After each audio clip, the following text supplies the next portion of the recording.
What's going on, everybody? Happy Tuesday. It's Tuesday. It's Jason Sukamel Day. The Adidas brothers, We apparently. didn't coordinate this either. Hat, shirts. I know, man. All we need is a Run DMC Kango hat, and we would be good to go. But anyway, my bad, Jason. I had my YouTube video stuff up. So anyway, hit the like button, subscribe to the channel if you have not done so. Jason, it's kind of funny over the last few weeks. It's not much to talk about recruiting wise, so I just leaning into Texas topics. There is a big weekend coming up, but we can. We'll get exactly. I think people are probably more interested in all the stuff going on with the football teams. Yeah, that consolation prize of collecting 5 stars who aren't going to play. I think everyone's kind of over those reports, Jason. So they want to talk Texas, talk Sarkeesian. And it's interesting, Jason, because the thing that everyone's been talking about, it's funny. People give Kurt Bowles a lot of crap, but Kurt Bowles asked the question that I think everyone is talking about. So you got to give him credit. And maybe it only comes around once every 5 years. I don't know. But eventually, what did they say? A broken clock is right twice a day. Right. He asked the question yesterday about Texas and expectations, and Sark, being Sark, because I wasn't sure if we were going to get snarky Sark yesterday or humbled Sark, but we got snarky Sark, yesterday. And when he was asked about the expectations, he said, "According to who?" was the response, Jason. And when Kirk actually gave the reply of, I don't know, your preseason rankings and things to that effect, he gave an answer that kind of went around championships, but then, they play a really tough team, and a lot of these guys are top 5 and they're in the top 10 and all these other kind of things. I'm kind of curious, Jason, do you feel like the expectations were too high for this team? Are we moving the goalposts right now in real time? Like, I just got to get a grasp of what you think, Jason. Yeah, well, before he went in about, the schedule's been tough and we've played these top 10 teams, we've beaten this many, and that hasn't happened since LSU. At first, he said, well, then that's an issue with the pollsters, right? As far as preseason rankings and expectations. I'm a guy that's been on videos, and I say Sark always wins the press conferences if that's possible. Mm-hmm. I always watch his press conference, and I come out like, man, he nailed that and hit every answer and was thorough. And I didn't think yesterday was his best day. I think he got a little defensive. Is it okay to admit that Penn State hasn't met preseason expectations? Yeah, I mean, I'm not saying Texas is Penn State, of course, but yeah, it's okay. I mean, that's a fact. I mean, if you ask Sark, hey, was your expectation on November 18th to be in a position to be playing for a bid in the SEC championship game? He would have said, hell yeah. Before the season, he would say in November, we want to be in. Well, they're not. They're not in that. They're not in that consideration anymore. Was your expectation that you guys would be playing in the college football playoff? Well, that's unlikely to happen. Or that you'd be playing in the SEC championship game? That's highly unlikely to happen. So, I mean, he can say, well, what were the expectations? I think he's kidding himself if he is kind of lowering that bar and saying, according to who? Well, according to everybody, and probably for being objective and honest, including yourself, what your expectations were before the season. Now, Sark would say, no, those are the goals, not the expectations. And to that, I'd say, you're splitting hairs here. I would promise you when he and his team were working hard to get ready for the season, their expectation and goals were that they would be playing for the SEC championship game. Hell, they were the number 1 ranked team in the country. Was that overvalued? Obviously it was. But, this is a team with 3 losses on war. Could have 4. Hell, it could have 5, depending on what happens this weekend. That's not meeting expectations. And I don't have it in front of me. If you went back and looked at all of the preseason number 1 teams in the history of college football, how many of them have fallen out of the top 25 rankings? not many, if any. I mean, Texas has climbed back in there, and they're still clinging to a spot in that. But yeah, it was a tough question by Kirk. I thought it was a very fair question. Sark came back with the by whose expectations. I thought Kirk did a really good job of saying, well, the kind of what the polls thought you guys were going to do, what everybody thought you were going to do. And then Sark, I thought kind of, I don't know if it was excuse making when he started talking about, hey, this is the schedule we've played. It's super tough, and we've beaten this many teams who are ranked in the top 10. That almost sounded like, okay, that's a recruiting pitch that you're going to give to the kids when his parents and coaches say, well, hey, what happened this year? So, well, look at our schedule, man. We beat these teams that were ranked in the top 10. But, yeah, I think absolutely Texas has not met expectations, and I think Sark deep down inside probably knows that's true. I'll be honest with you, Jason, when that answer from him is the kind of thing that it was really Aggie-like, where that has been the thing. Well, the SEC. They won the spring game. Yeah, exactly. The SEC is really tough, and it's the thing that really Texas fans, Jason, have made fun of A&M fans for years to say, well, your claim right now is, I mean, it's a tough league, and what do you expect? And it's like, well, we expect you to win. I don't know. That's kind of the expectation. But it was it's the thing that if an Aggie had said that, if Elko had said that after 7-3, we would just be we would just obliterate them, for saying something to that effect. And so it does boil back to people keep making this. I keep seeing in the chat too. People can make the Herman reference. Winning is hard. That's what it sounded like. Paraphrase. It really sounded like winning is hard. And winning is hard in the SEC. This has been a tough schedule. Okay, I get it. And A&M's had an incredibly favorable schedule. It's amazing to me how that's worked out, because before the season started, we were saying, hey, Texas has a pretty easy SEC schedule. Winning is hard in the SEC. I get it, but it doesn't mean you have fallen below expectations. It is what it is, man. I mean, the thing is, yes, it is. But, Jason, this is where it's tough, right? Because Sark talked about this being a roster that can compete for a championship, right? I mean, we're talking not only conference championship, but national championship, right? It's hard, Jason, to take a step back in year 5 as opposed to year 1, or even opposed to year 2. When you go to the semifinals the 2 straight years, there does become an expectation that you're going to at least continue that, not for us to be talking about, Texas might be in the Cheez-It Bowl, or Texas might be in the Outback Bowl. And what's interesting too, can I just have like a 1-minute tangent here real quick, Jason? Please do. Because I know people have said that it's been like the media who made all these expectations. And people forget, Jason, the coaches poll had Texas at number 1. So it wasn't this crazy media of uninformed people. A jury of your peers said you guys have the number 1 team in the country. So there was a consensus of how good Texas was going to be. So it wasn't something that I made up, or Michelle made up, or Deborah made up, or Nate, or you, or Rodolfo, or like Sandman, like Top. Like, it wasn't those people. It was literally everybody. So it almost seems disingenuous to me, Jason. It almost seems like moving the goalposts, where now afterwards, and things aren't going your way, it's kind of like, I don't know what you're talking about, man. Like, where are you getting all these expectations things from? It's like, it would be okay to say, you know what, the season is not going the way we wanted. That's a tough loss, Jason. But hey, we got 2 more games left, and we got a chance to, finish at least 9-3, potentially make the playoffs if all goes well. Get to a double digit, right? There's other ways to handle this, right?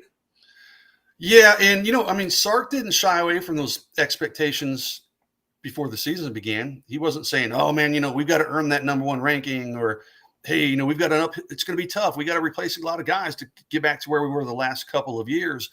I see Sandman in the chat said he never believed Texas was number one. In hindsight, there probably was too much benefit of the doubt given. You look at all the pieces Texas had to replace: quarterback, offensive line, receiver position. Guys are off in the NFL. Probably too much benefit of the doubt was given. Okay. But again, Sark wasn't backing down from those preseason expectations. No. And 7-3 is underachieving with those expectations. It just is, Anwar. But also when you factor in, you just got your heads beaten in by Georgia. And I get it. He can say, hey, it was close going into the fourth quarter. Well, that's not what people remember. And frankly, you're pretty lucky for it to be close going into the fourth quarter. You barely beat Mississippi State. You barely beat Kentucky. You got beat at Florida by one of the worst teams in the conference. You didn't play well against UTEP at home. I mean, Ohio State, you can say, oh, it's 14-7. Dude, if Texas and Ohio State played now, Ohio State beat Texas by 4 touchdowns. I mean, I truly believe that. I think Ohio State was the much better team in that game. They just didn't come out with a very aggressive approach because they didn't know what they had in Julian Sain. Well, now they know what they have in Julian Sain. But yeah, I mean, if you collectively, first off, 7-3 is not meeting expectations. And then you collectively look at the entire season, even some of the wins, you're not meeting expectations. I'm sorry. It's just, there's no way to spin that. It is what it is. And again, like you said, there were high preseason expectations by the coaches, by the media, by fans, by everybody. I don't ever remember Sark backing down from those preseason expectations. So. No. Not only, not at one point did he do it. He embraced it. And again, you can go back to SEC media days and go back to the things that were said, at that point. He strikes me as a guy who I feel like Sark's feeling a pressure that he hasn't really had to feel since he's been here, Jason. Mm-hmm. Year one, while it was a disappointing year, it's like, all right, I get it. You've inherited, your Herman guys, who, by the way, those are the guys that a lot of those guys got drafted, right? So it wasn't like he inherited like a crappy roster. It's not like anyone complains about inheriting a Bijan and then Roshan, right? So, and we could go down the list, but all right. And then, you get better at 8 wins. So it's like, all right, we can see a little bit of improvement. Then you do the semifinals. And so basically he's riding high, Jason. This is really one of the first seasons where Sark has actually endured criticism, and it did it. The Ohio State was kind of that, okay, all right, that happens, so on and so forth. But then, like, to your point, you have the non-conference games before Sam Houston State. And you're saying to someone, what the hell is this? Like this, we did shows, Jason. We do shows, and we would say, like, when are they going to throw in the backups? Are they going to throw in the backups in the third quarter or not? Next thing we know, Arch is playing damn near most of the games. You're like, what the hell is going on here, right? And then Florida happens. You think the sky's falling. Oklahoma happens. You feel like everything's right. Then you get Kentucky. You're like, what the hell is this? Was it the Kentucky game, Anwar, after the game where he's like, good to be 2-1 in the SEC or something like that? And he got up and left the podium, right? Yes. Yeah. That was the first time I was like, whoa, dude, I don't know if I'd be like sticking my chest out. You just beat Kentucky in overtime. But well, there is the thing is that what Sark hasn't figured out yet is that he hasn't figured out the pulse of the fan base. And because he doesn't it now, yeah, because he doesn't understand the pulse of the fan base. Listen, the press conferences, Jason. If you have a narrow focus, you think I am talking to Jason, right? Or I'm talking to Anwar or Kirk, right? So when you're being combative or dismissive, whatever, you're just thinking you're having a one-on-one, I'm just going at you kind of thing. Without understanding that there are 100,000 Texas fans who are going to see this. There's going to be the national media that's going to pick up on these things. And so instead of messaging, right, and framing messages that's basically being the reporter's a conduit to the fans who don't have the access to ask you questions, if you handle it in a better way, Jason, like now all of a sudden the fans are like, okay, if you handle it in a way that is dismissive, no accountability, and you just be combative, then your fan base starts going, what the hell? The hell is this? Right? And none of these people here, Jason, all these people in the chat who are very active on X, they don't want to be defending their coach on, at all times. So let me ask you this. Outside of losing the press conference, what's your faith level in Sark right now as it sits at 7-3? Couple of things. As far as this season is concerned, maybe winning the next two, and then going forward, not to say he's losing his job or anything crazy like that. I'm just saying, where are you at as far as the Sark trade is concerned? That's a good question. And honestly, if you'd asked me this Monday morning, my answer would probably be different. My confidence level in the remaining two games, I mean, listen, could they win them both? Of course. Could they lose them both? That's certainly in the realm of possibility. More likely, I would probably guess that they'll split. I mean, they should win this week. A&M, I don't know, man. I mean, it's a rivalry game. It's at home, but I mean, A&M played like trash in the first half last week. But if we're looking at the season as a whole, A&M has been a better football team than Texas. So, and A&M has to win that game, because if A&M loses that game, they face a possibility of not making the SEC championship game, as crazy as that sounds, because of Ole Miss and Georgia. Right, Georgia. Yeah, I'm looking to be Georgia, Ole Miss, Alabama would possibly be in that mix. And what I kept hearing on the TV broadcast is A&M does not win the tiebreakers because they've had such an easy schedule. So yeah, you're right. That might be almost a must win for A&M. It will be a must win. They'll come in motivated. Yeah. So I mean, I'm going to probably pick A&M to win that game, depending on what happens, between now and then. So my confidence level there, I'd say, is moderately low. Now the bigger picture, Almar, about getting this thing turned around. I got some interesting calls and text messages yesterday from people I haven't talked to in a while. They were like reaching out. It's kind of like, I don't know what's the expression when like things are kind of down, like all the people want to watch a car wreck, I guess, or whatever. But I know you probably did. I know Ketch did. Like we're all. Yeah. There's a whole bunch of people who resurfaced. Yeah, like, exactly. It's my drinking time tonight. Why am I calling this? And some of it, I was like, I don't know if I believe that.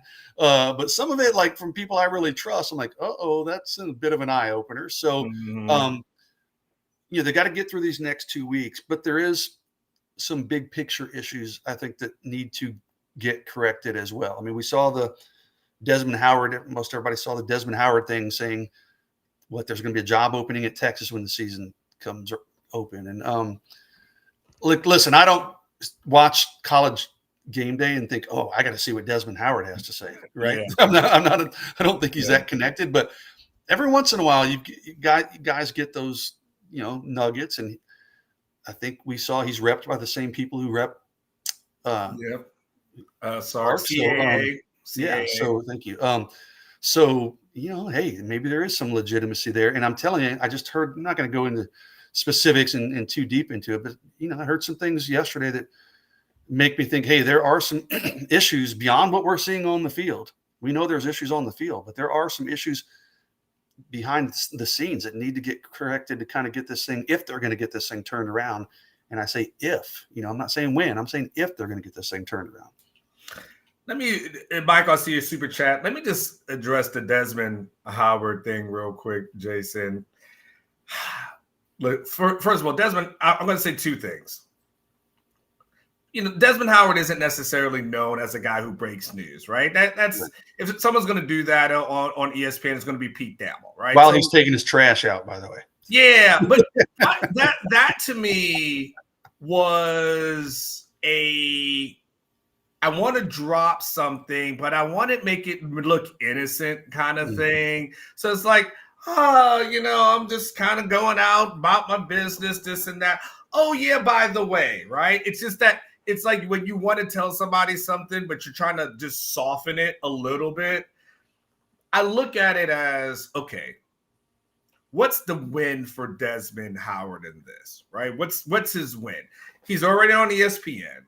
He's already on one of the most watched shows on ESPN. His status is safe, right? He's got a Heisman Trophy. It's kind of was a big deal when he played. People know it. So at the end of the day, he doesn't need clicks. He doesn't need followers. He doesn't need more people to watch. People watch Game Day now because of Pat McAfee more so than they watch it for anybody else, right? So the thing is, so why would someone say that? And I'm like, well, he felt like whatever birdie told him that, he felt like that thing was good enough to put out there and tease. Now, what the hell is going on? Like, once is an accident, twice is a habit, Jason.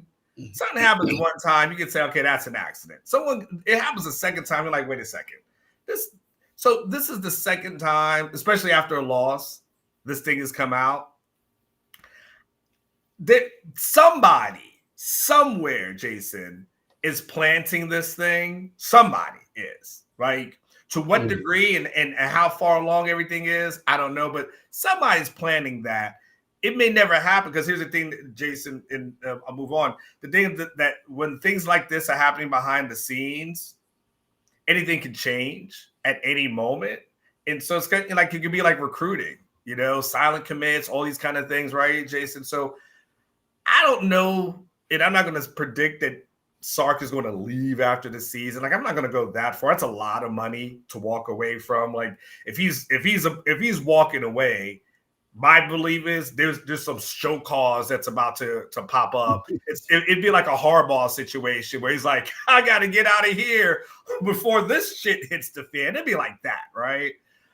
So unless it's something crazy, he's probably here for a little while. You gave me your stuff in the faith level as far as this season is concerned. What about off-season, Jason, when it comes to making changes? Because look, I know we got 2 games left, and I know Sark and them, they'll say, well, they need to focus on the next 2 games. We don't have to. We can do whatever the hell we want. We don't work for them, right? We can talk about 2028 if you really want to. What's your faith level that they're going to approach this offseason differently than this past offseason? You talking portal or just everything? I'm talking portal. I'm talking coaching, whether it's changes that need to happen, anything within there. Do you think they just say, you know what, we're going to run it back, and we've got the formula, or do you feel like, hey, they'll have to make some sort of changes? Yeah, I'd be foolish to just run it back right after the way this season's gone. Portal's pretty easy. I expect them to be pretty active in the portal. I mean, if they're not, that's a colossal mistake. I mean, they're going to have to do it again at special teams. They're going to have to do it at offensive line, probably at receiver, maybe at running back, maybe in the defense in some spots too. But as a bigger picture, I know Sark probably doesn't want to make wholesale changes with his staff. Nobody wants to fire people, and I'm not naming names or who needs to go. That's not my decision or my place. But also Sark might need to reassess his role in this thing. I know, Omar, you're the one who asked him about a play caller, and he shot that down. Okay, well, what happens, and this is hypothetical, what happens if the people whose opinions do matter, because their wallets matter, right, say, hey, if you don't make some changes here, I'm not giving money. I'm not giving to NIL. I'm not giving money to the program like I have in the past. Well, that puts Chris Delcani possibly in a tough position where he might have to go to Sark and say, listen, dude, you got to make changes. To Sark then just say, nope, hey, I'm not doing it. I'll walk away, or fire me if you have to. Or, these are hypotheticals, but I'm just telling you, they're not out of the question. I mean, Sark could be forced to maybe make some changes that he's not comfortable with if things don't get better over the next couple of weeks. And then I don't know what, if that happens, I don't know what the future holds after that. So, I'll just say this, like there was a thread on Orange Bloods last night.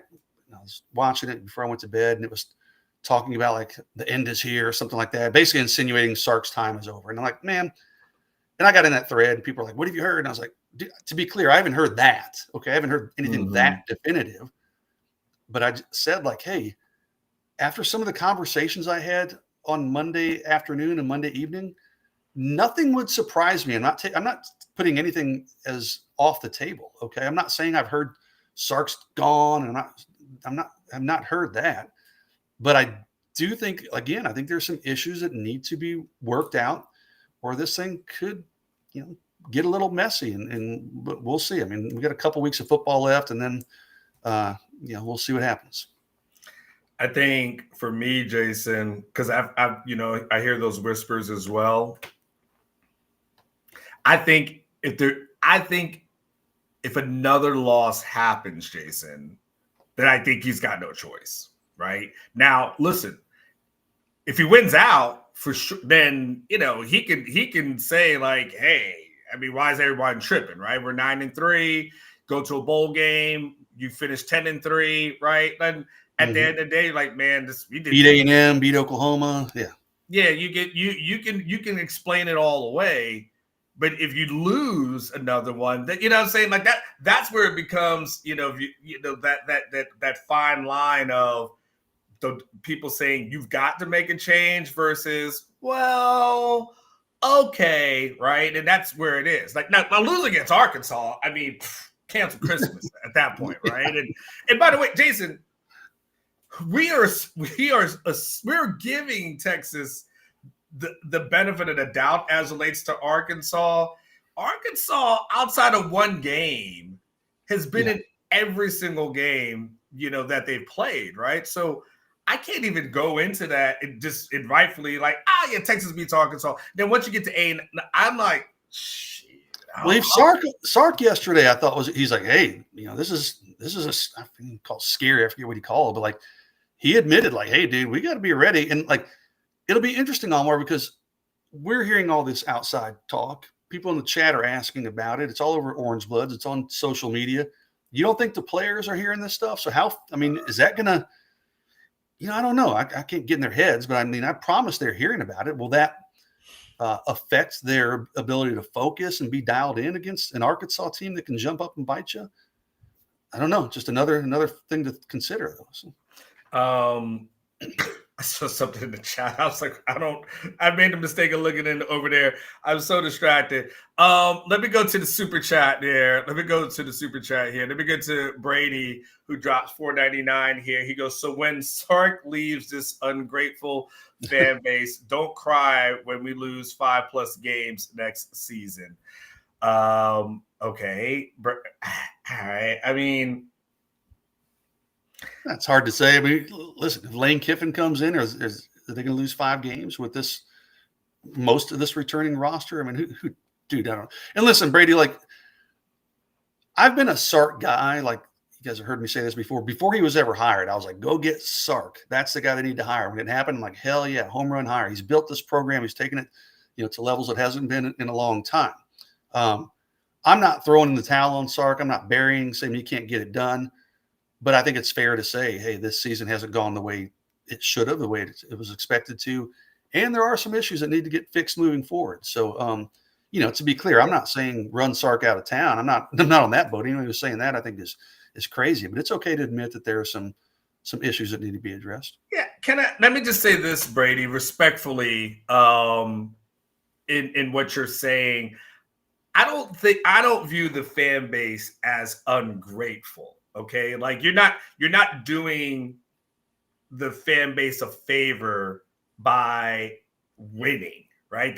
That's the expectation. So, but I do think that when you have fans like Texas fans, like Tex Blonde, Catherine, right? I'll use her as an example. People who work and spend their hard-earned money and travel to games, right? And then they go to Florida and they see that kind of product that's out there, or people who spend their hard-earned money and they fly to Atlanta and drive 2 hours into the game into Athens and then drive back in the middle of the night. it's okay for them to have expectations that this team is going to perform well, live up to preseason expectations, all those kind of things. So I don't think it makes people ungrateful, Jason, that they're dissatisfied. Nobody's saying Sark sucks. Nobody's saying he's trash. No one's saying run him out of town. But what people are saying is, hey, man, we want to hold you accountable, right? And these people are more, let me say this, is the fans are more on the front line than Sark is. Because, like I said, Jason, they're the ones who defend this program on X, on Instagram, on their Facebook pages whenever they their post coworkers at the water cooler, your face at the water cooler, on Orange Bloods, like all these kind of things. Like, so I don't view it as ungrateful if they're saying, hey, we just have expectations, and if the expectations are semifinals, well, shit, you can't be losing against Florida the following year.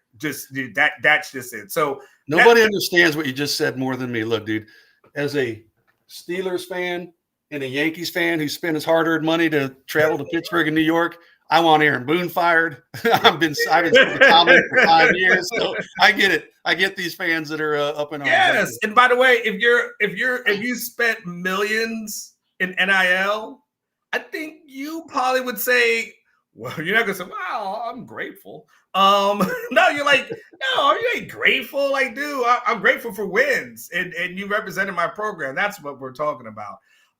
Michael says Sark is the water boy head coach with no Bobby Boucher. That's pretty harsh. Okay, it's worth your $1.99, Michael. Hey, he got it in. He wanted it there. Jason, all right. Before I let you go, I did this last week, and I asked you guys to give me how you thought the season would play out, and I think Cody said 3-0.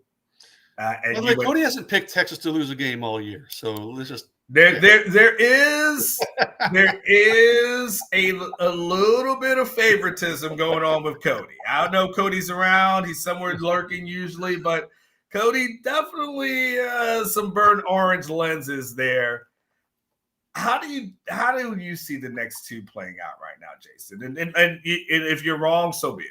Yeah. Well, I'm mad at myself because I really didn't give Texas any chance to beat Georgia for the last month or so. And I'm getting shit talked on me today on Orange Bloods because I've got Texas below Vanderbilt in my SEC power rankings. Okay, whatever. So I'm mad that because I went back last week and I pulled up my prediction after the OU game. I'm like, Texas is going to win out until they get to A&M. A&M is going to come into that game undefeated. So like, you know what? I'm going to run with that again. I'm going to just stick with that prediction, even though my eyes were like, Georgia's a better team than Texas. Kirby's got Sark's number. It's in Athens. So, but I was like, you know, against everything my brain's telling me, I'm going to pick Texas just so I can stick to that prediction from a month ago. Well, I turned out to be wildly wrong, of course, about that Georgia game. Objectively, these next two games, I'm going to pick them to beat Arkansas, Omar. Mm-hmm. But honestly, I've got that like 60-40, dude. And I'm going to pick it to be pretty close. Mm-hmm. You know, Arkansas doesn't have anything to play for, but they would love nothing more than to further spoil Texas' season. Texas is at home. Texas still has some things to play for. I'm going to probably pick Texas again, but I feel 60-40 on that one. And then A&M, I mean, we'll see what happens this week with Texas, Arkansas. A&M's got an easy game, but I will pick A&M in that game, barring something crazy changing my mind this weekend. So I'm going 1-1, but I don't feel great about it. I think they could lose this week. I think they could beat A&M. I think those are both 60-40 type games, maybe 60-40 Texas over Arkansas, 60-40, maybe 65-35 A&M over Texas. But pretty tough games to predict, but I just can't give Texas the benefit of the doubt over a good team like Texas A&M anymore. None of that. There's only 2 games left, but I'm not doing that anymore this year. I know I want to let you go, but what percentage? 2 things. What percentage do you give Texas losing both? Losing both, probably 35%. Okay. Rankings come out tonight. Where do you think Texas is going to be? Oh gosh, I haven't even thought about it after last week. What were they last week? Were they 10? 10th. Yes, I believe 10th. Yes, I believe it's 10th. I want to say 11th, but you might 10th might be correct. You know what? I don't even have a guess on where they're 18th in the coaches and APs, right? So I would think probably about that same mark. Okay. They're gonna have, again. There's going to be a lot of teams ahead of them that they're going to need help from to get back in it. Maybe you beat Arkansas. Maybe if you beat A&M, maybe you beat A&M by 10 points or something. Maybe that carries a lot of weight with the committee. But I mean, I think Texas is going to have a lot of help to get back in. Even if that happens, they're still going to say you lost by 25 at Georgia. You lost to a terrible Florida team. You barely beat Kentucky and Mississippi State. Got pretty lucky almost to win those games. So, I think, we'll see where they're ranked tonight, but I still think they're going to need a lot of help to get in. All right, Jason, go ahead and get out of here, dude. I'm going to finish up. There's some stuff I want to talk to people about, so I appreciate you. I'll see you later. Thank you. Yes, Jason Sugamel, orangebloods.com. My dude pops in on Tuesdays. Typically, he talks recruiting, but I don't know. I just wanted to talk some of these other things out here as well. Hey, he mentioned something. I'm so glad he did. Let me, occasionally I just do a show where I just don't care about the time. Today's kind of one of those days. So just bear with me, all right? I came up with my power rankings this week. He talked about his power rankings. I did come up with my power rankings as well. Let's get to it. My power rankings for the week of week 13. Tell me what you guys think in the chat. I went with Georgia in that number 1 spot over A&M. I know some will say, well, why? But I just look at Georgia and I look at the teams that they face versus the teams that A&M has faced. And I look at that win versus Texas. I look at the win versus Ole Miss, Tennessee when they were ranked. And I say to myself, okay, I like that a little bit better than A&M. And look, I give A&M some credit for being undefeated. I can't take that away from them. That win against Notre Dame, very impressive. There just haven't been a lot of other impressive teams or wins that I can speak on. So for me, I just went with Georgia at the number 1 spot, A&M at the number 2 spot, followed by Ole Miss, Oklahoma, Alabama. Texas, I only moved down, I believe, maybe 1 spot here. I didn't put the numbers on here. Should have done that. But I believe I only moved them down 1. Of course, unlike Jason, I had to go look up Jason's stuff because Jason actually does have Vanderbilt ranked ahead of Texas in his rankings. I couldn't do that because I had to at least factor in head-to-head. And I at least had to factor in the teams that each one had played. So I put Texas at the 6th spot, Vandy at 7, Tennessee. And really, honestly, can I just be honest with y'all? Once I got past Vanderbilt, it was a shoulder shrug for me. Tennessee is fine. Okay. Tennessee has to be ranked in there. Missouri is there. And when you get to 10 through 16, it's a big bag of nothing. Who cares? I mean, it's LSU is fine. Whatever. Mississippi State's fine. Thank you, Deborah. Florida. I mean, it's just a big bag of nothing. It's a big, these guys, 10 through 16 suck. So realistically, we only really care about 1 through 7, if we're just being quite honest with you. And I can't, like I said, I can't penalize Texas. I just can't drop them below any of these other teams. So I just I'm going to keep them there. Those are my power rankings. The other thing I wanted to make sure I made a note of. Hey, post-game show, y'all watch. that will be happening to this upcoming Saturday. For those who don't go to Texas Card House and watch the game, um, we will have our post game show as normal as usual. So I'll be a part of that, of course, as well. And so don't forget to check that out there. Let me make sure I didn't get any more super chats in. Let me make sure I didn't get any more super chats in.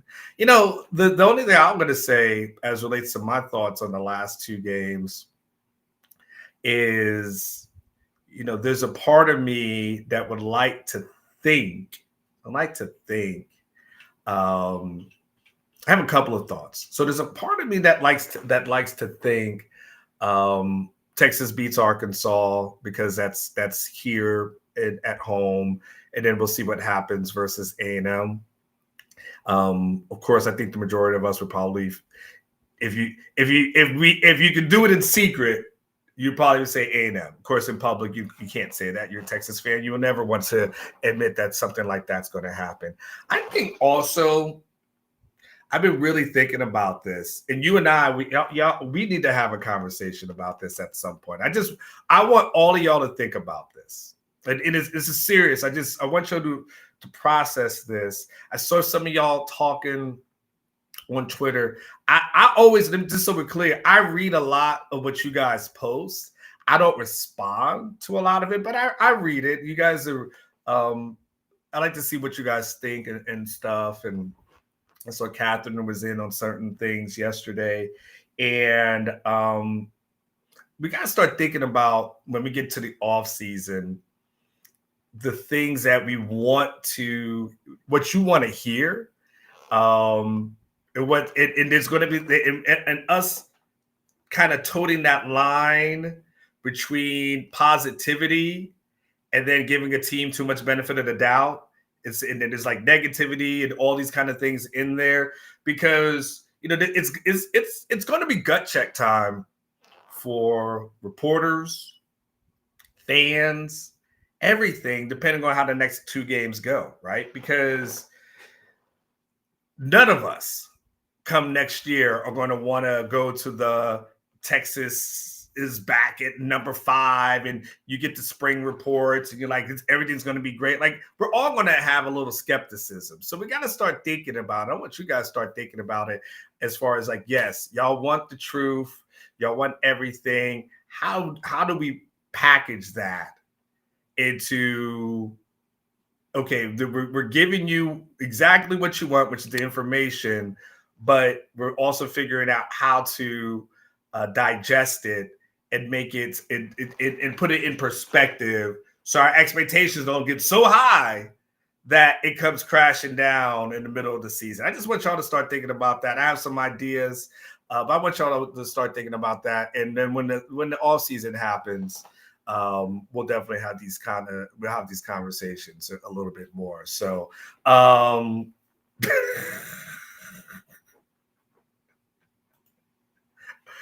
on that note, I don't want to hear anything else. I want action. So be it. It is written. All right. Yes. You guys could continue talking as far as the coaches that you guys want gone or anything like that. I'll let y'all have at it. Put that in the chat. Put that in the comments. Y'all do what y'all do. All right. Now I'm officially 15 minutes past my time. So, all right. I can't throw a middle finger up to everybody for so long. So let me get out of here. Tomorrow is what? Wednesday? Yeah, tomorrow's Wednesday, so I'll be back. Y'all go out, have a fantastic day. Live each day like it was your last, because one day it will be. So go out, do something special for yourself. Do something that treat yourself to something. Treat yourself to a sandwich. Treat yourself to a candle. Treat yourself to something that you like, because you absolutely deserve it, especially in a season like this. Hell, you might need to treat yourself to some Rogue products. All right, y'all. By the way, I was in Colorado recently, and